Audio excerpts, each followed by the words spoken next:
Wake up in the grind, clock ticking, 20 minutes flat, freedom, main-handed knives built with. What's up, guys, and welcome back to another episode of the 20-Minute Freedom Project. This show is for those who want ownership, discipline, freedom, and to build a life that they've always wanted, one that is earned and not handed to them. I'm Josh Lopez, and today we're talking about self-image. Before you think of this as another motivational rant about believing in yourself or thinking positive thoughts, let me stop you right there. This is about something way deeper than that. It's much more fundamental. This is about the picture you carry in your head of who you actually are. And that picture is running your entire life. I've been pondering this concept for a couple days now because this truth that keeps showing up psychologically in performance and in every area of personal development. And most people completely pass right over it. You cannot outperform your self-image.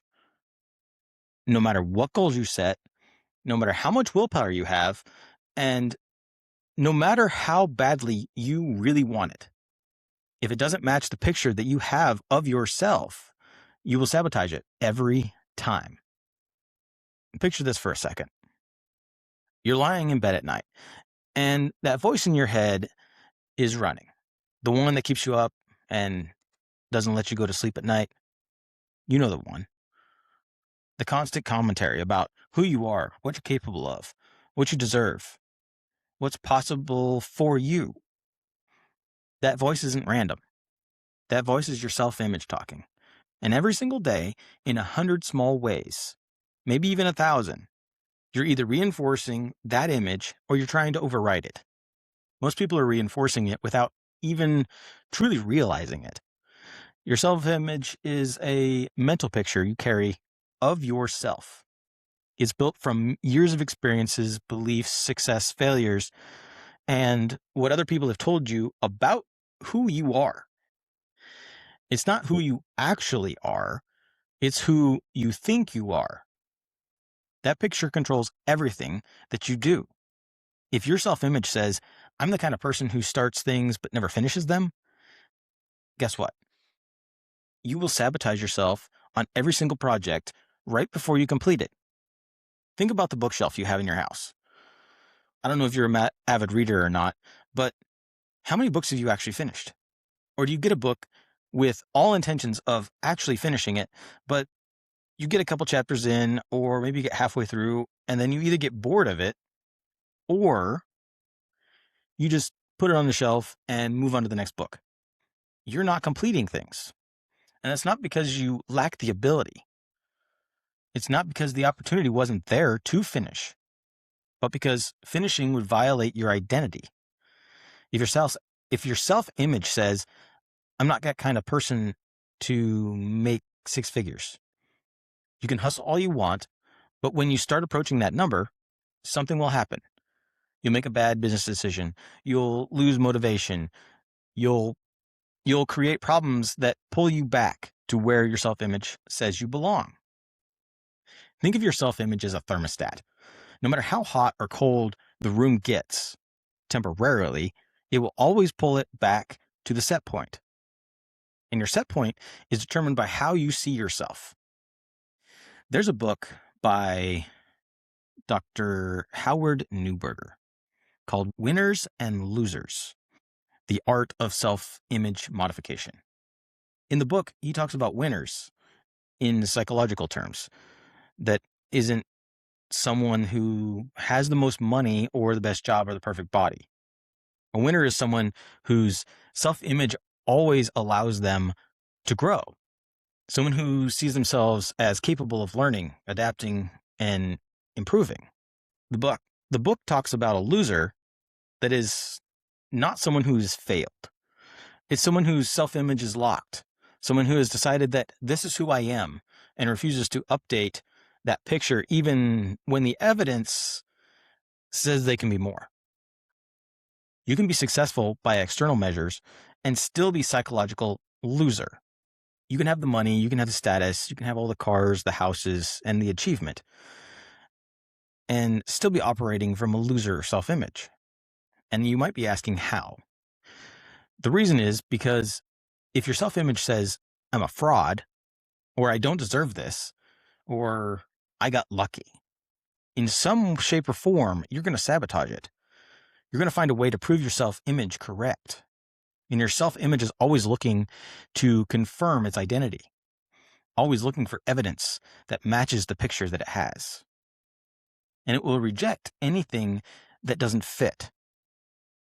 That's why simply positive thinking doesn't work for most people. You can't apply positive thinking to a negative self-image. If your self-image says, I'm unworthy, you can stand in front of the mirror and say, I am worthy 1,000,000 times, and it won't stick because your self-image will reject it as incompatible. Let me run through the drifter versus operator framework. The drifter has an unconscious self-image. He doesn't even know he has one.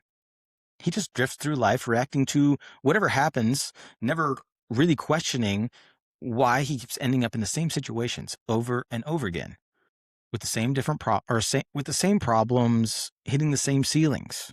He thinks his circumstances are happening to him. He doesn't realize he's actually creating them to match the picture that he holds for himself. The drifter self-image is built by other people, by what his parents said, what his teachers told him, by failures he experienced in his childhood that he turned into permanent truths about how he looks at himself. And he never really questioned it. He just accepted it as a reality. The operator, on the other hand, he understands that the self-image is programmable. He knows that the picture in his head can be changed. And he knows that if he wants something different, any different result, that he has to become a different person in his own mind. The operator doesn't just set the goals. He asks, who do I have to become to achieve this? And then he starts building that identity deliberately with day-to-day actions. He doesn't wait for the evidence to just change his self-image. He changes the self-image first, and then the evidence follows. That's the difference. The drifter waits for life to prove that he is capable. The operator decides that he is capable and then proves it to himself through action. Let me ask you something. When did you decide who you are? In most cases, the chances are that you really didn't. Most of your self-image was built before you were even old enough to be able to think critically about it and make that deliberate decision. Someone might have told you that you were shy, and you believed them. Someone might have told you that you were not good at math, and you internalized that. Maybe you failed at something once, twice, a couple times, and you turned that into a permanent label. Maybe I'm not athletic, or I'm just bad with money, or I'm terrible at relationships. Those are labels. They become the blueprint for your life. Dr. Neuberger talks about this in his work on self-image modification.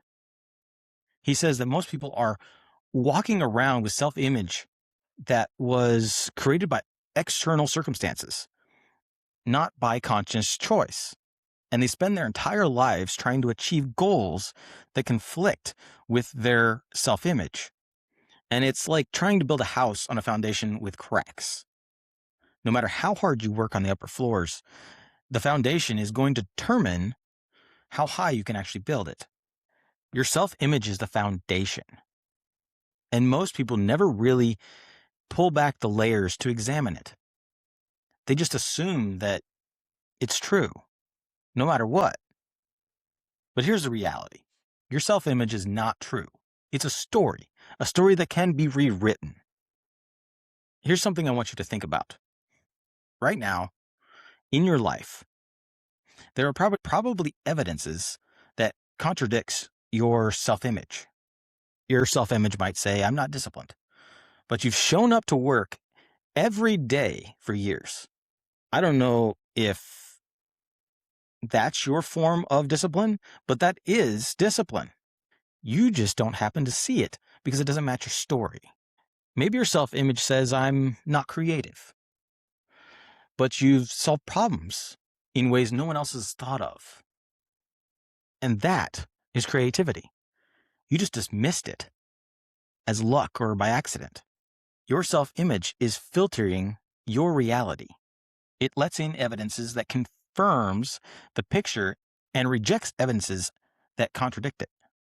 So if you see yourself as a loser, you'll remember every failure and forget every single win. If you see yourself as incapable, you'll downplay every achievement and magnify every mistake. And the longer you do this, the more reinforced the image becomes, until it feels like a permanent truth instead of a story that you're actually telling yourself and that can be changed. Let me ask you a question that has been with me probably all week. If you knew with absolute certainty that you could not fail in any way, what would you attempt? Now ask yourself this. Why aren't you attempting it right now? I'll tell you why. Because your self-image does not include that version of you. Your self-image says, I'm not that kind of person who does that. And as long as you look at that as your identity, you will find reasons not to start, or you'll sabotage yourself if you do try. Your self-image is not your ceiling, not your circumstances, and not your resources. It's also not your opportunities. It's your self-image. And here's the most uncomfortable part. You've been maintaining that ceiling every time you say, I'm just not good at that. Or that's not who I am. Or I've always been that way. You're reinforcing the bars of your own prison. You're a prisoner of your identity that you've created, or that someone else has created for you, and that you have never taken the time to question. So you might be asking, how do I actually change it? How do I change the view of my self-image? How do I look at myself? And most people go about it all wrong. They try to change the results first. They set a goal, they hustle, they force themselves to do something that feels completely foreign to their identity. And that works for a little while, but eventually the self-image wins.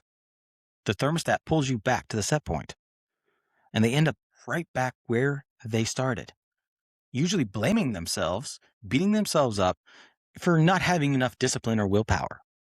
But discipline and willpower aren't the problem. The problem is that you're trying to operate outside your self-image. And that's not sustainable because you have not made the deliberate decision to change.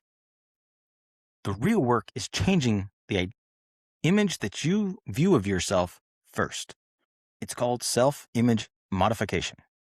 And it's not just you trying to lie to yourself or use affirmations. It's about consciously deciding who you want to become and programming that identity into your subconscious through repetition, emotion, and aligned action. So here's how it works. First, you have to become aware of your current self-image. You have to be honest about the story you're telling yourself. Finish the sentence. I am a person who, and be brutally honest. Not who you want to be, who you actually see yourself as right now. When you are thinking about this, you want to think about it without any filters. Split second. Sometimes if you want to make a decision, you take a coin and you flip it. It's not the action of the flipping of the coin. You make your decision as soon as you flip that coin. Take an example of where you want to eat. Say you have two options. You have a steakhouse and you have Chinese. So you don't know where you want to go, but you want to flip a coin to make the decision. So you're going to take that and you're going to, heads is steakhouse and tails is Chinese. So you flip that coin. While it's in the air, you are secretly hoping it's going to land on one of them. That is where you actually want to go. And that is the same way you are going to finish that sentence. Not the filtered version. When you finish this sentence, I am a person who, the answer right after that, the first thing that pops in your head is what it is. It's not the filtered version of like, oh, well, I am a person who procrastinates. And then your brain will go into it and try to make yourself feel better by saying, no, you really don't. You've had instances where this gets in the way and this gets in the way and this gets in the way. No, you are a person who procrastinates. Simple as that. So you got to change your self-image. You need to change your self-image to become the person that is not the procrastinator, and that when something needs done, you get it done, no matter what. And you don't put it off till later. Second, you decide who you really want to become, and not vague wishes. Specific identity. I'm a person who follows through on commitments. Maybe it's, I am a person who invests in my health every single day. Or I am a person who builds wealth through discipline and wisdom. Whatever it is for you, you have to make the specific identity crystal clear. What you want to become, who you want to view yourself as. So you have that as a set point and you know what you're shooting for. Third, you start living as if the identity is already true. Not someday, but you actually start living it today. You ask yourself, what would that version of me do in this situation? And then you do it. Even if it feels fake at first, even if it feels uncomfortable, your brain doesn't know the difference between real and imagined when it comes to identity. If you constantly act like the person that you want to become, your self-image will update to match. But it takes time. It doesn't happen overnight. And it takes lots of repetition. And it takes emotional connection to the new identity. You cannot logic your way into a new self-image. You have to really feel it. You have to celebrate the small wins. You have to anchor the new identity with emotion. For this to truly become real and to change your self-identity. Let me connect this to the faith aspect for a second. If you're someone who believes in God, who tries to live with faith, this principle should shake you to the core, honestly. God doesn't see you the way you see yourself. He sees your potential. He sees what you can become. He sees what you were created to be when he sent you here. And he's trying to get you to see it. But you keep operating from this broken self-image that is built by wounds, failures, and lies you've set up and believed about yourself. The Bible talks about being transformed by renewing your mind. That's not just about thinking positive thoughts.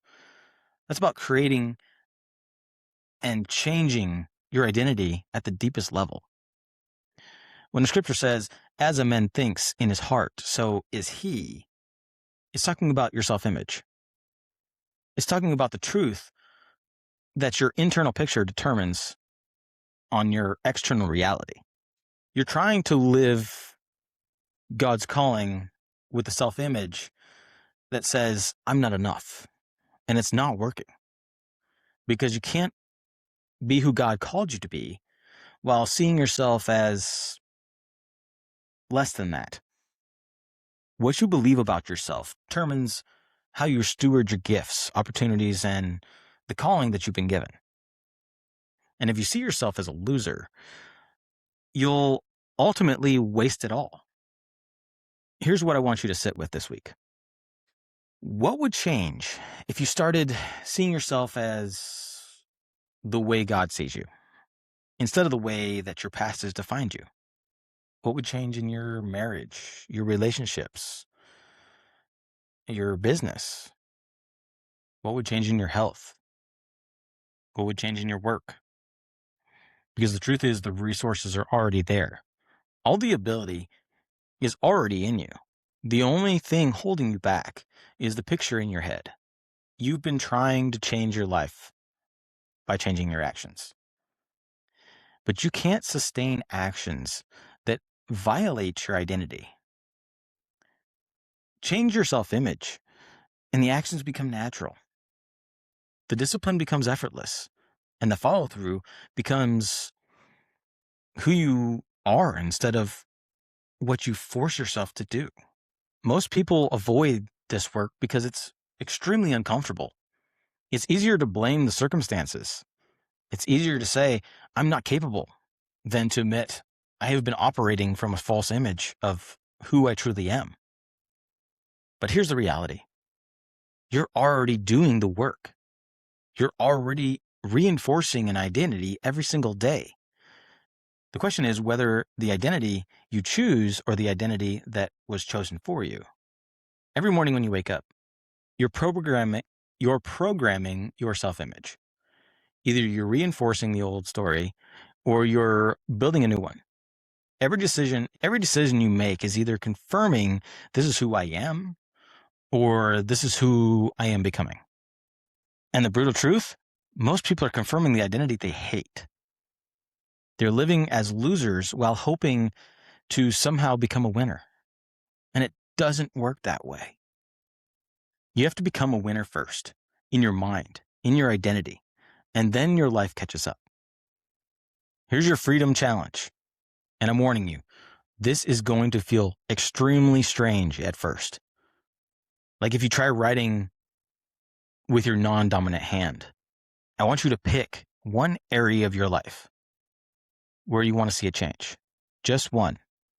You can try to pick one thing from all the areas of your life, but it's going to be easier if you start with one first and then work up to it. Once you start seeing little wins, then you add another. And you're not going to overcomplicate it though.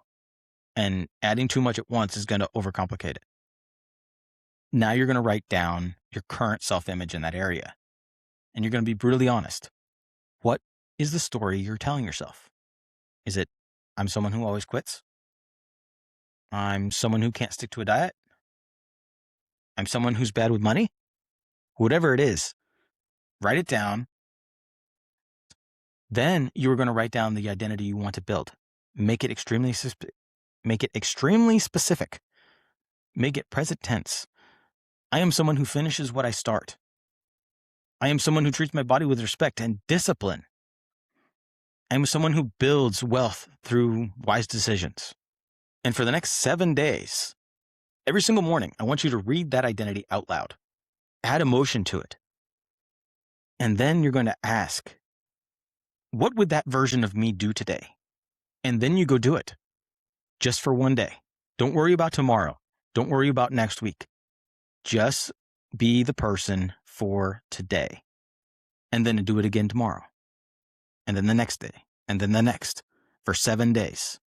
You're not trying to change your entire life in 1 week. You're reprogramming your self-image. You're starting at the beginning. It's going to be difficult. But you're showing your brain evidence that contradicts the old story and confirms the new one. And if you do this consistently, something will start to shift. The new identity will start feeling more and more real than the old one. And when that happens, the behaviors follow naturally. Because you can't outperform your self-image, but you can transform your self-image. And when you do, everything changes. You were not created to be small. You were not designed to live beneath your potential. You were not put on this earth to spend your entire life reinforcing an identity that someone else gave you or you fell into when you were young and didn't know any better. The picture in your head can change. The story can be rewritten. The identity can be upgraded. But no one can do it for you. Not this podcast, not a book, not a mentor. You have to take the ownership of your self-image. The same way you take ownership of everything else in your life. Winners don't wait for permission to see themselves as capable. They decide they're capable and then prove it to themselves one day at a time. Losers wait for the world to tell them they're worthy, and they spend their entire lives waiting. Which one are you going to be? Not which one you've been. Which one you're choosing to become right now in this moment. Because that's the only moment that matters. Standards over feelings. Ownership creates momentum. Freedom isn't found, it's built. And it's built first in your mind, in your identity, in the picture you carry of who you are. If this episode made you take a closer look at your self-image, share it out. Help someone else change their self-identity, not only to make your life better, but theirs also. Good morning, good afternoon, or good night, and I will catch you guys on the next one.